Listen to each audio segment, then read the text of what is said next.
Haleluya, puji Tuhan.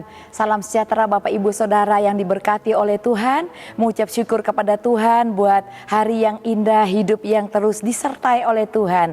Mari Bapak Ibu renungkan firman Tuhan menggunakan 365 hari yang mengubahkan. Pada hari ini pembacaan kita dalam Matius pasal 22 ayat 1 sampai ayat 14. Karena ayat-ayat ini cukup panjang dan sampai ayat 14 saya akan membacakan ayat 1 sampai ayat 3. Bapak Ibu dapat membaca keseluruhan juga dari pasal ini ya. Baik, puji Tuhan. Lalu Yesus berbicara pula dalam perumpamaan kepada mereka. Hal kerajaan surga seumpama seorang raja yang mengadakan perjamuan kawin untuk anaknya. Ia menyuruh hamba-hambanya memanggil orang-orang yang telah diundang ke perjamuan kawin itu. Tetapi orang-orang itu tidak mau datang. Puji Tuhan Bapak Ibu yang diberkati Tuhan, judul firman Tuhan pada hari ini adalah Kerajaan Allah. Kerajaan Allah atau kerajaan surga itu disediakan Tuhan bagi semua orang di muka bumi ini. Namun kita akan masuk ke dalam renungan pada hari ini. Siapa saja mereka yang akhirnya berkenan masuk ke dalam kerajaan Allah atau kerajaan surga. Puji Tuhan, sesuai pembahasan kita setiap hari, kita akan menggunakan observasi, interpretasi, dan juga apa aplikasinya bagi saya dan Bapak Ibu Saudara sekalian. Yang pertama bagian observasi. Siapa saja pribadi yang Bapak Ibu Saudara temukan dalam pembacaan kita Matius pasal 22 ayat 1 sampai 14. Di situ ada pribadi Yesus dan juga ada murid-murid Yesus dan orang banyak yang mengikuti Tuhan Yesus. Dan apa peristiwa yang terjadi pada saat itu? Yesus mengajarkan perumpamaan tentang hal kerajaan surga. Dikatakan bahwa hal kerajaan surga seumpama seorang raja mengadakan perjamuan kawin untuk anaknya. Nah, kita akan masuk dalam bagian interpretasi Bapak Ibu yang diberkati Tuhan. Dalam bagian interpretasi tentu banyak hal yang kita temukan ya. Saya membagikan beberapa hal kepada Bapak Ibu Saudara. Bagian yang kita lihat di sini tentang kerajaan Allah atau kerajaan surga. Tuhan memanggil umatnya untuk masuk di dalam kerajaan Allah. Siapapun itu sebenarnya ya. Semua orang yang percaya. Nah, yang pertama kita lihat bahwa Yesus pertama kali datang untuk menyelamatkan umatnya yaitu bangsa Israel. Tetapi karena mereka menolak dengan berbagai alasan dan juga mereka tidak percaya kepada Tuhan, Bapak Ibu dapat melihat dalam ayat 3 sampai 8. Di situ firman Tuhan menjelaskan ya dalam bagian di mana Yesus pertama kali datang untuk umat Israel, dikatakan bahwa ia seorang raja yang sedang menyediakan hidangan dan akan menjamu tamu-tamu undangannya. Di ayatnya yang ketiga, ia menyuruh hamba-hambanya memanggil orang-orang untuk menghadiri perjamuan kawin tersebut. Dikatakan tetapi orang-orang itu tidak mau datang. Yang pertama Bapak Ibu di sini dikatakan bahwa mereka tidak mau datang ke dalam pesta itu. Nah, dilanjutkan lagi di dalam ayat yang kelima, orang-orang yang diundang itu tidak mengindahkan. Ada yang pergi ke ladangnya, ada yang pergi mengurus usahanya, dan yang lain menangkap hamba-hambanya itu, menyiksanya dan membunuhnya. Ada banyak alasan bagi umat Israel, mereka menjadi tidak percaya kepada Yesus Kristus yang sudah datang untuk menyelamatkan mereka dan masuk ke dalam kerajaan Allah. Dan dikatakan mereka tidak mau datang, mereka tidak mengindahkan undangan itu dengan berbagai alasan. Ada yang berkata mereka mau ke ladang, mereka mau mengurusi urusannya dan lain sebagainya. Dan tentunya karena mereka tidak mengindahkan, mereka tidak mau datang atas undangan raja tersebut, maka mereka tidak dapat masuk ke dalam pesta tersebut. Maka yang bagian kedua, keselamatan terbuka untuk semua bangsa. Keselamatan terbuka untuk semua orang Bapak Ibu Saudara yang diberkati Tuhan siapapun itu. Dan dikatakan pada ayat 9 sampai 10 ya, ayat 9 sampai 10 dikatakan, pergilah ke persimpangan, dia menyuruh kembali hamba-hambanya karena dikatakan pada ayat 8 hidangan itu sudah tersedia. Tetapi orang-orang yang diundang tidak layak untuk itu karena mereka tidak mau datang, mereka tidak layak masuk ke dalam pesta tersebut, mereka tidak layak masuk ke dalam kerajaan Allah. Dan yang kedua, raja menyuruh hamba-hambanya untuk memanggil semua orang yang ada di persimpangan-persimpangan jalan. Dikatakan, undanglah setiap orang yang kamu jumpai di sana ke perjamuan kawin itu. Mengundang orang-orang siapa saja yang mereka jumpai. Ayat 10, maka pergilah hamba-hamba itu dan mereka mengumpulkan semua orang yang dijumpainya di jalan-jalan. Orang-orang jahat, orang-orang baik, sehingga penuhlah ruangan perjamuan kawin itu dengan tamunya. Bapak Ibu, dikatakan semua siapa saja yang mau datang, mereka boleh masuk dalam perjamuan anak domba itu, perjamuan kawin. Dikatakan orang jahat siapa saja yang mereka temui. Ini artinya bahwa pemberitaan Injil Kristus, Injil keselamatan, kabar sukacita yaitu firman Tuhan, itu dapat diberitakan kepada siapapun. Dan Injil Kristus yang kita baca yaitu keselamatan di dalam Tuhan Yesus, itu untuk semua orang Bapak Ibu Saudara sekalian, untuk semua orang. Namun kembali lagi ya, kita merenungkan bagian pertama, gambaran bangsa Israel. Mereka menolak dengan berbagai alasan. Sekarang ini pun sama, Injil yang diberitakan ini melalui sosial media, Bapak Ibu dapat menyimak, merenungkannya melalui masing-masing karena dapat dikirim melalui sosial media.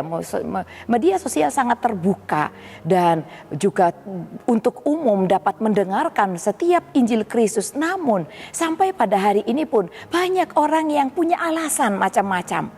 Dan karena alasan-alasan yang keluar dari diri sendiri itu mengakibatkan setiap pribadi menolak untuk percaya kepada Tuhan Yesus Kristus sebagai Sang Juru Selamat bagi semua orang yang percaya.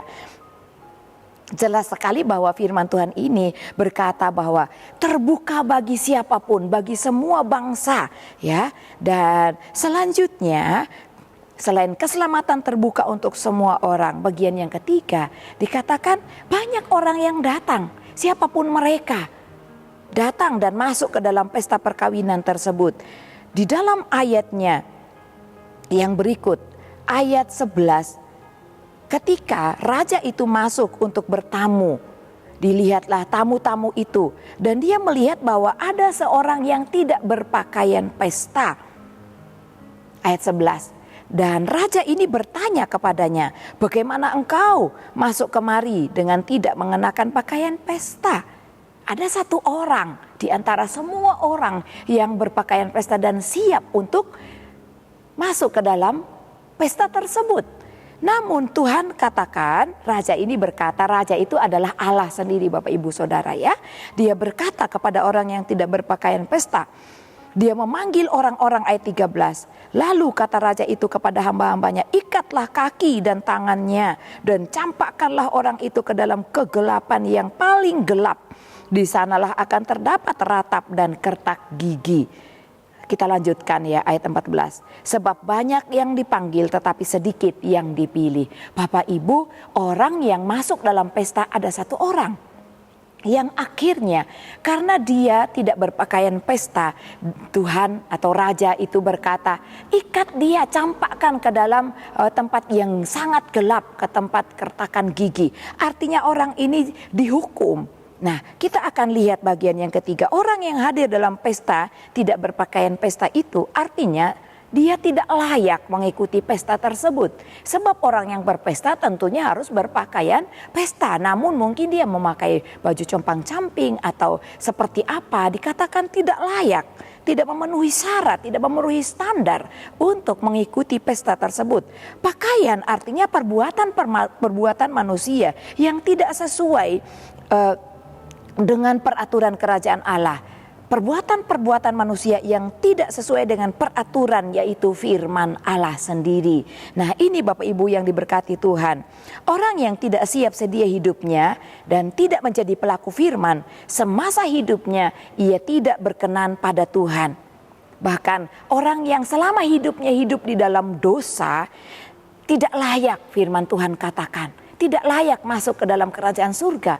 Oleh karena itu betul, Allah itu ingin agar semua umat manusia masuk ke dalam surga. Dia tidak ingin ada satu ciptaannya pun, ya kita manusia, masuk ke dalam penghukuman kekal. Dia mau kita semua luput dari hukuman yang kekal itu. Namun karena kekerasan hati manusia, dengan alasan-alasan tertentu, mereka menolak untuk percaya kepada Tuhan Yesus. Bagi mereka yang percaya, yang mau datang ke pesta itu, artinya menerima Tuhan Yesus dan percaya kepadanya, mereka tidak bersiap sedia untuk masuk ke dalam pesta tersebut. Galatia 5 ayat 19-21 Bapak Ibu Saudara dapat membacanya, bahwa orang yang tidak melakukan firman Tuhan, ya, mereka tidak layak untuk masuk ke dalam kerajaan surga. Nah, apa aplikasinya bagi saya dan Bapak Ibu Saudara sekalian? Kerajaan Allah terbuka bagi semua yang mau menerima dan percaya kepada Tuhan Yesus. Setelah kita menerima dan percaya kepada Tuhan Yesus, ada bagian yang kita harus lakukan, yaitu melakukan firman Tuhan, taat melakukan firman Tuhan, taat menyelidiki firman Tuhan, supaya kita tahu apa yang harus kita kerjakan dalam kehidupan kita. Yakobus 1 ayat 22 dapat kita baca juga, bahwa kita harus taat kepada firman Tuhan, kita harus melakukan firman Tuhan sebagai orang yang percaya, yang menerima undangan untuk masuk ke dalam kerajaan Allah.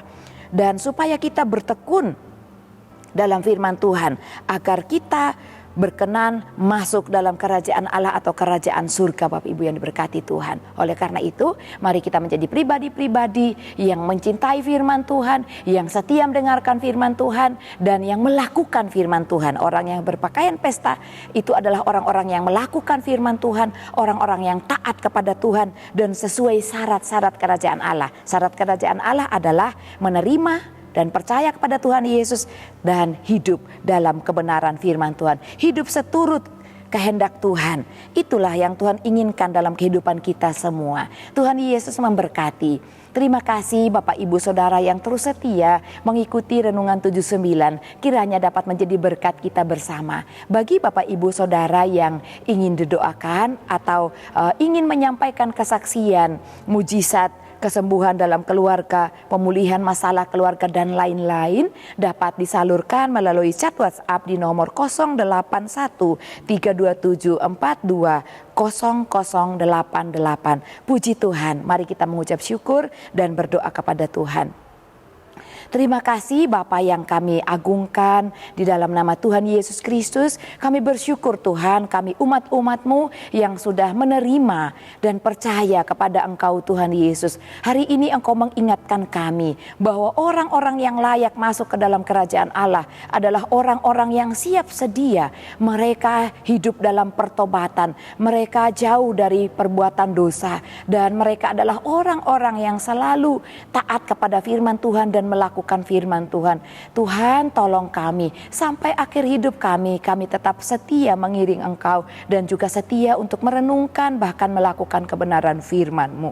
Ya Tuhan, curahkanlah air ke atas tanah yang haus dan hujan lebat ke atas tempat yang kering. Ya Tuhan, curahkanlah roh-Mu dan berkat-Mu ke atas keluarga Gebdi El Sadai Magelang. Di dalam nama Tuhan Yesus kami berdoa. Haleluya. Amin.